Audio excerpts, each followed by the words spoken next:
Sí, vamos a compartir en esta mañana el libro de Romanos capítulo 4.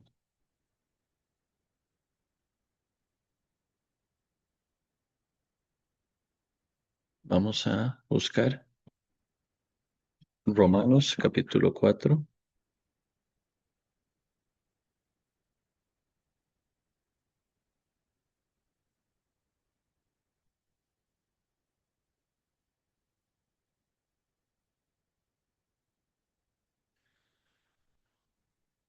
Romanos capítulo 4,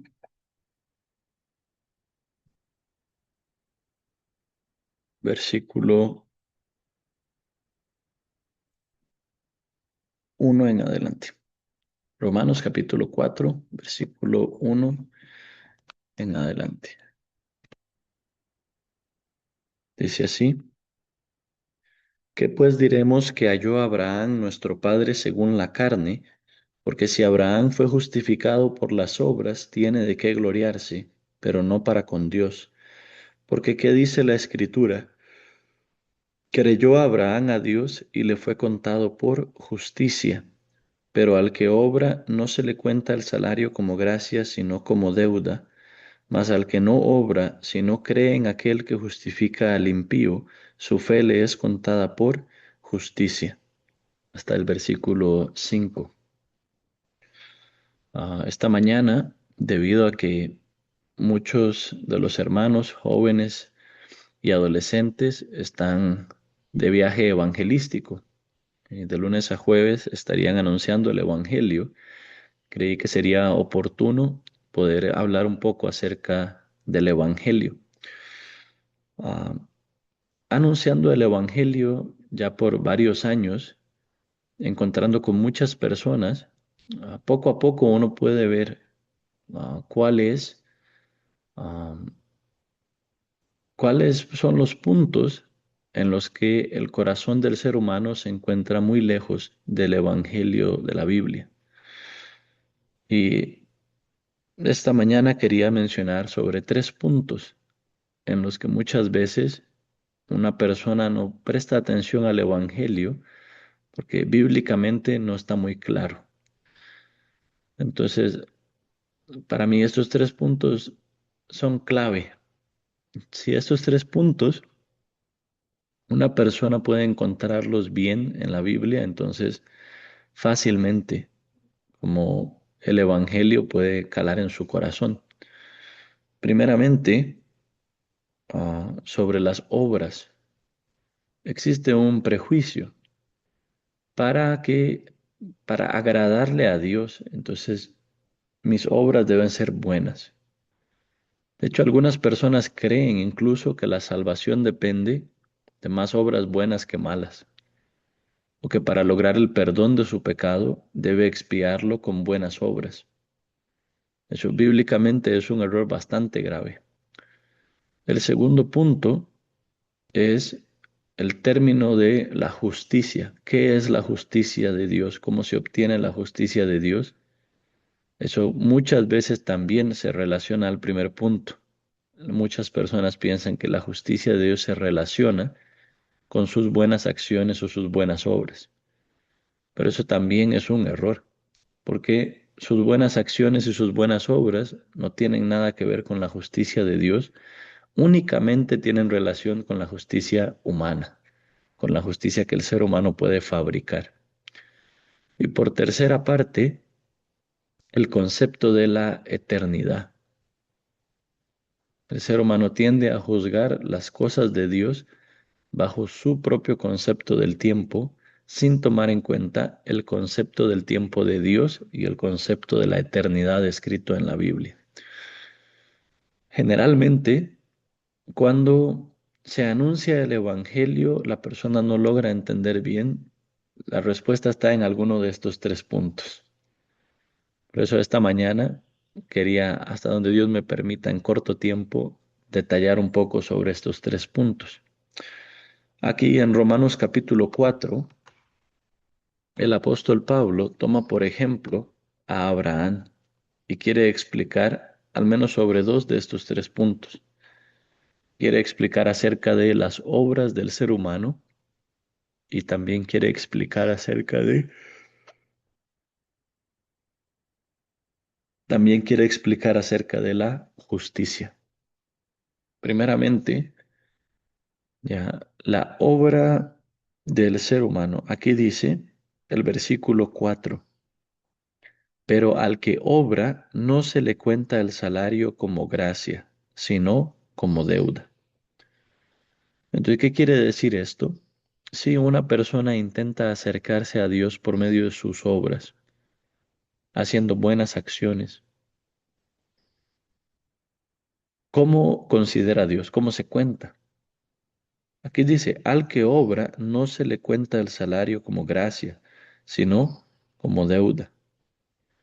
Entonces, cuando una persona dijera, Dios me debe aceptar porque yo diezmé, ofrendé, fui a la iglesia, leí la Biblia, oraba mucho, Dios, ¿qué respondería? Te falta, todavía no alcanza.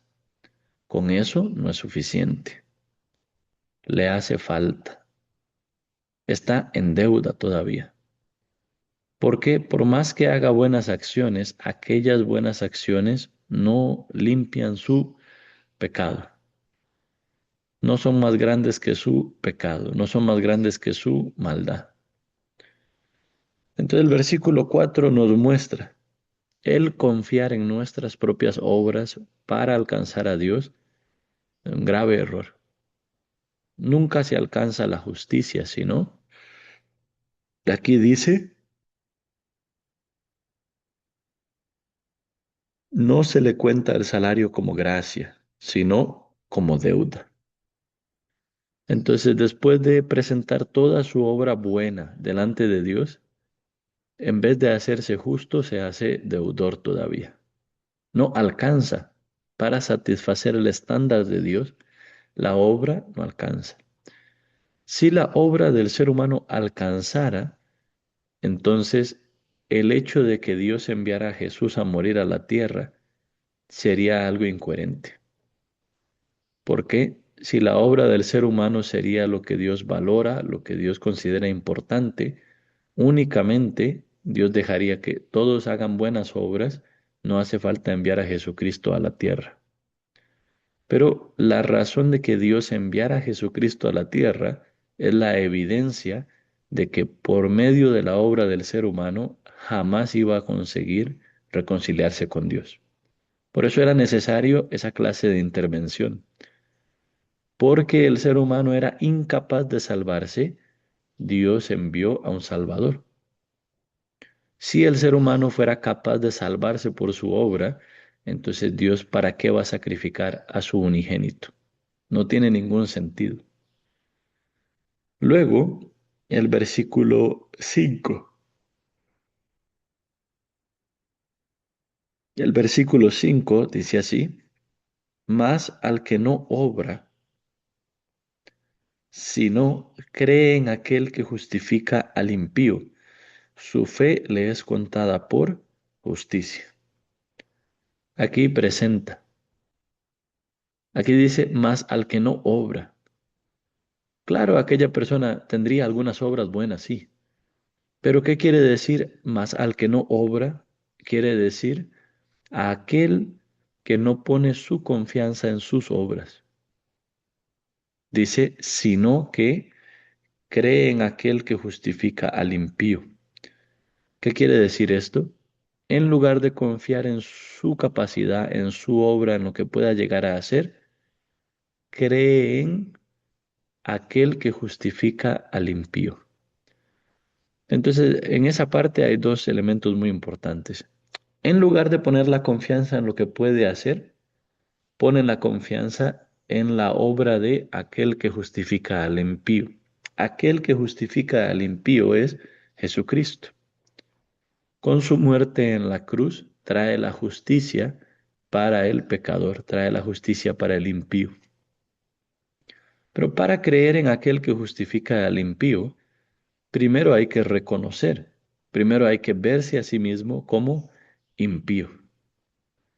Por ejemplo, a la ciudad llega el doctor que sana cualquier enfermedad, pero usted no es enfermo. entonces ¿qué le importa? No tendría ningún interés, aunque llegue el mejor doctor, especialista, etcétera, pero usted no tiene nada que ver con la enfermedad, entonces la visita de ese doctor para usted no tiene relevancia. Sin embargo, si usted estuviera enfermo y visita al mejor doctor, entonces usted tendría mucho interés. De la misma manera, aquel que justifica al impío solo le llama la atención al que pudo reconocer su impiedad, al que pudo reconocer su inmundicia, al que pudo reconocer su pecado. A aquella persona le llama la atención la visita del que justifica al impío. Por eso Dios le permitió al ser humano la ley, para poder descubrir su pecado, para poder exhibir su pecado, para poder ver grande su propio pecado. Dios le regaló al ser humano la ley. Una persona se siente poco pecadora hasta que se encuentra con la ley. Entonces se da cuenta que la mancha de su pecado es gigantesca. Pero la ley en sí misma no puede quitar el pecado, solo lo revela. A partir de ese momento, la ley le toma de la mano, le lleva hasta donde está Cristo. Fue la misma manera en que la mujer adúltera se encontró con Jesucristo, porque al cometer adulterio ya se reveló el pecado de ella, pero por causa de la ley, ella fue llevada hasta donde estaba Jesús. Pero encontrándose con Jesús, Jesús le regaló el perdón de los pecados, porque Jesús mismo iba a cargar el pecado de aquella mujer. Entonces el versículo 5 dice, mas al que no obra, sino cree en aquel que justifica al impío. Entonces, cuando una persona pone su confianza en Jesús que justifica al impío, Dios, como considera, el final del versículo 5 dice, su fe le es contada por justicia. Entonces, el versículo 5 encierra un secreto muy grande. En lugar de poner la confianza en sí mismo, en lugar de poner la confianza en su propia obra, traslada su confianza a Jesús. Traslada su confianza a Jesús que muriendo en la cruz limpió su pecado. ¿Cuándo tiene esa fe? Dios, ¿cómo considera a aquella persona? Dice, su fe le es contada por justicia. Como que aquella fe pudiera canjear por la justicia de Dios. Así se ve. Dios le atribuye a aquella persona justicia, pero una justicia sin relación con su obra, una justicia relacionada a su fe. Por eso cuando el ser humano está muy lleno de su propia obra, no presta atención a la fe, no le llama la atención la fe. Pero cuando una persona se despoja de sus obras, entonces empieza a cultivar la fe en Jesucristo y esa fe le otorga la justicia delante de Dios. Es como si fuera la entrada al reino de los cielos cuando Dios ve que tiene el corazón con la fe. Por esa fe le empieza a llamar justo. Le empieza a considerar como alguien que posee la justicia de Jesucristo. Una justicia que no se mancha. Una justicia que no se, ¿cómo podría decir? Una justicia que no se puede estropear. Porque Jesús fue el autor de aquella justicia. La justicia humana, cualquier error diariamente se mancha. Pero la justicia de Dios, Jesucristo la cumplió y nos la entregó como un regalo. Es eterna. Porque si Jesús moría en la cruz para darnos una justicia que fácilmente pudiéramos perder, entonces su muerte no tendría mucho significado. Porque después de morir el Hijo de Dios nos da la justicia. Al día siguiente usted peca, ya se mancha, tiene que ir al infierno. Entonces realmente no habría diferencia entre la sangre del Hijo de Dios y la sangre de los corderos del Antiguo Testamento. la sangre de los animales. Pero la diferencia donde radica el sacrificio de Jesucristo fue un sacrificio eterno, para que todo aquel que en él crea no se pierda, mas tenga vida eterna. Si una persona creyera en Jesús, luego por alguna equivocación, error, algún pecado, perdiera su salvación, perdiera la justicia de Dios, entonces jamás podríamos decir que tiene vida eterna. Solo tenía una vida temporal, una vida condicional, una vida sujeta a restricciones. Como cuando hay una oferta, abajo pone, aplican restricciones para que la gente nunca gane. Porque cuando gana, dice, ay, no, faltó este requisito, ay, no, faltó esta parte, ay, no, faltó esto. Entonces nunca le da el premio. Pero el Evangelio no tiene esa clase de restricciones. Si realmente creyó, tiene vida eterna. Si creyera y no alcanza la vida eterna, entonces eso haría a Dios, a Jesús, a la Biblia, una gran mentira. Pero la Biblia es la verdad. Jesucristo es la verdad. Él mismo dijo, yo soy el camino, la verdad y la vida. Él mismo también dijo, conoceréis la verdad y la verdad os hará libres. Si conociere la verdad y siguiere siendo un esclavo del pecado, eso no sería la verdad, porque no le hizo libre de la esclavitud del pecado. Veamos un momento Hebreos capítulo 9, versículo 26. Sobre la eternidad podría haber una explicación muy larga, pero de manera breve quisiera mencionar, porque ya comentamos sobre la justicia de Dios, sobre la obra del ser humano, sobre la obra de Dios. Pero sobre la eternidad, para mí el versículo en Hebreos 9:26 es el más claro.